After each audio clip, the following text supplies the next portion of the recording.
ಹೀಗೆ ಇಡೀ ಊರೇ ಕಣ್ಣೀರಾಗ್ತಾ ಇರೋ ಮನ ಕಲಕುವ ದೃಶ್ಯಗಳು. ಮತ್ತೊಂದು ಕಡೆ ಪ್ರೀತಿಸಿದ ಹುಡುಗಿ ಕಣ್ಣಿನ ಮುಂದೆಯೇ ಉಸಿರು ಚೆಲ್ಲಿರುವಂತಹ ಘಟನೆ.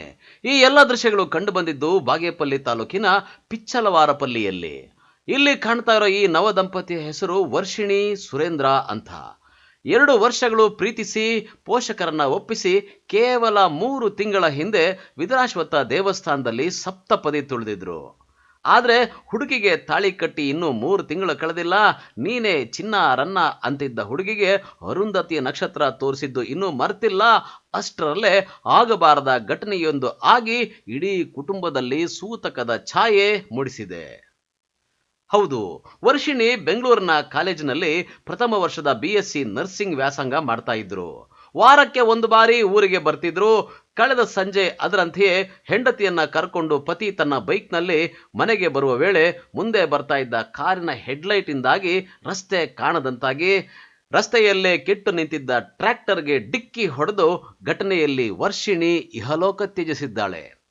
ಸುರೇಂದ್ರ, ನಮ್ಮೂರು ಪಿಚ್ಚಲವಾರಪಲ್ಲಿ ಮಾರಗಾಂಗುಂಟೆ ಪಂಚಾಯಿತಿ. ನಾವು 2 ವರ್ಷಗಳಿಂದ ಪ್ರೀತಿ ಮಾಡ್ಕೊಂಡಿದ್ದು. ಕುಟುಂಬನೆಲ್ಲ ಒಪ್ಪಿಸಿ, ಫ್ಯಾಮ್ಲಿನೆಲ್ಲ ಒಪ್ಪಿಸ್ಬಿಟ್ಟು ಮದುವೆ ಮಾಡ್ಕೊಂಡಿದ್ವು. ಆಗಸ್ಟ್ 15ನೇ ತಾರೀಕು ಈ ಇಯರ್. ನಾನು ಡ್ರೈವಿಂಗ್ ಕೆಲಸ ಮಾಡ್ತಿದ್ದೀನಿ. ಸ್ವಂತ ಬುಲೋರ್ ಐತೆ. ಟೊಮೆಟೊ ಮಾರ್ಕೆಟಿಗೆ ಓಡಿಸ್ತಿದ್ದೆ. ವಾರ ಮನೆಗೆ ಬರ್ತಿದ್ಲು. ವೀಕ್ಲಿ ಸ್ಯಾಟರ್ಡೆ ಸಂಡೇ ಕಾಲೇಜಲ್ಲಿ ಓದ್ತು. Shri Venkateshwara college, engineering, Vidyanagar cross. Daily weekly Sunday Saturday ರಜೆ ಇತ್ತು. Friday night ಬರ್ತಿದ್ಲು. ಕರ್ಕೊಂಬರೋಕ್ಕಂತ ನಾನು ಹೊರಟಿದ್ದೆ. ಕರ್ಕೊಂಬರೋವಾಗ ದಾರಿಯಲ್ಲಿ ನಿರ್ಲಕ್ಷ್ಯದಿಂದ ಟ್ರ್ಯಾಕ್ಟ್ರ್ ಪಂಚರ್ ಆಗಿಬಿಟ್ಟು ರೋಡಲ್ಲೇ ಬಿಟ್ಟಾಗ್ಬಿಟ್ಟಿದ್ರು.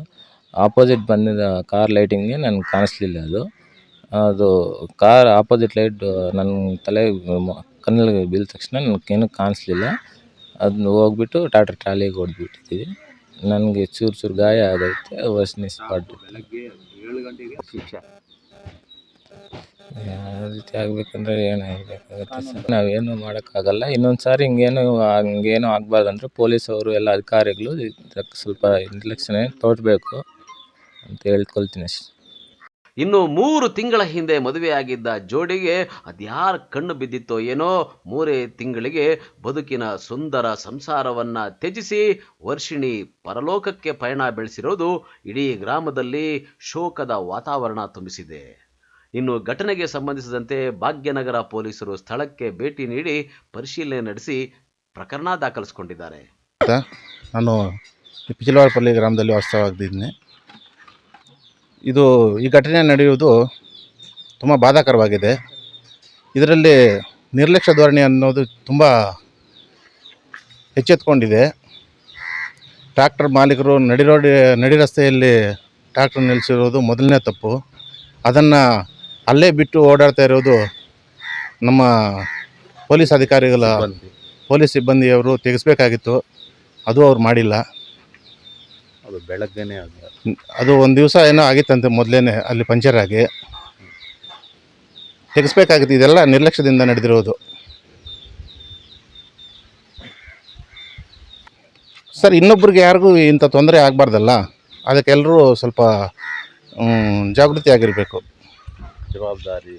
ಜವಾಬ್ದಾರಿಯಿಂದ ಅದನ್ನು ತೆಗೆಸಬೇಕಾಗಿತ್ತು ಮೊದಲು. ಮಾಲೀಕರು ಅಲ್ಲಿಲ್ವಲ್ಲ ಸರ್. ಮಾಲೀಕರದ್ದು ನಿರ್ಲಕ್ಷ್ಯನೇ. ಅದು ನಡಿಬಾರ್ದಾಗಿತ್ತು. ಒಟ್ಟಾರೆ ಮದುವೆಯಾಗಿ 100 ಕನಸು ಕಂಡಿದ್ದ ವರ್ಷಿಣಿಗೆ ಜವರಾಯನ ಅಟ್ಟಹಾಸದಿಂದ ತನ್ನನ್ನೇ ನಂಬಿಕೊಂಡಿದ್ದ ಕುಟುಂಬಕ್ಕೆ ಕಣ್ಣೀರನ್ನ ಉಳಿಸಿ ತನ್ನ ಪಯಣ ಮುಗಿಸಿದ್ದಾಳೆ. Lakshminarayan, MMTV news bureau, Chikkaballapur.